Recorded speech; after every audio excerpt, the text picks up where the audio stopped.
Maloti pavanhu vakatukwa naKeti chichi vakazowirirana naKeti. And let me tell you something, what happened between me and Keti. Inini, I'm in good books with Keti to a point yekuti she didn't even want to bring Tetengende on a platform. She didn't even want to bring Colorful on a platform. But then Inini, I told her to go ahead and put those people on the platform. Saka Inini kuwirana kwangu na Keti, it has nothing to do kuti ndawirana naye kutasandi beshe. Cause that doesn't stop shit. And Inini, I don't give a fuck kuti vanhu vanoti ine life yangu.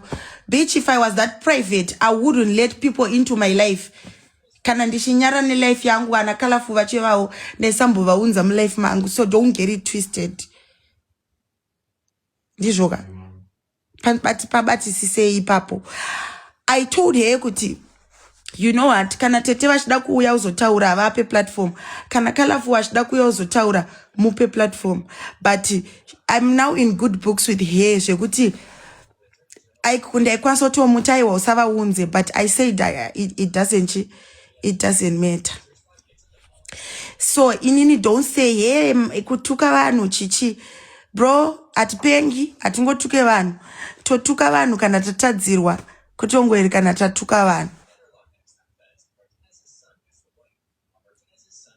Pabati sisei papo.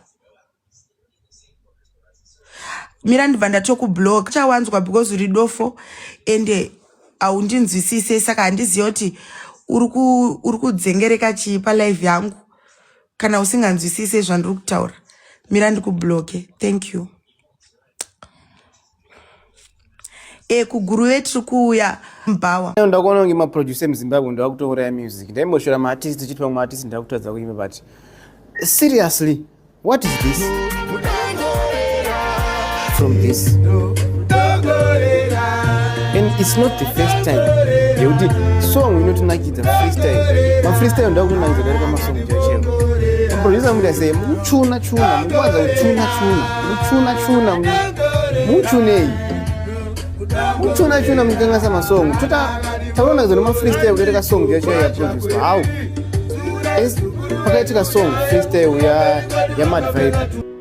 The song yanozomubuda zviri bwendi. Engeri promising kuti freestyle unakidza. Song yachona chito tunakidza, and the song came out great. Pakaitika freestyle ya Reima. Hauna keneni.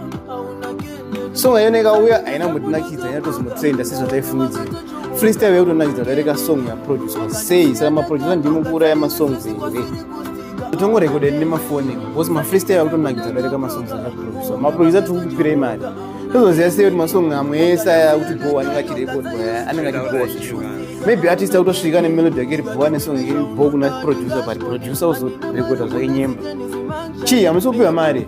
Ma-artist mboshayewo experience ino. Pamwe nemasongs kuma-producer, ndiwo here masongs amune muchida kuti aproduce nemarire anenge azoita. Ndozvamunenge muchifunga here kuti zvinozobaizika.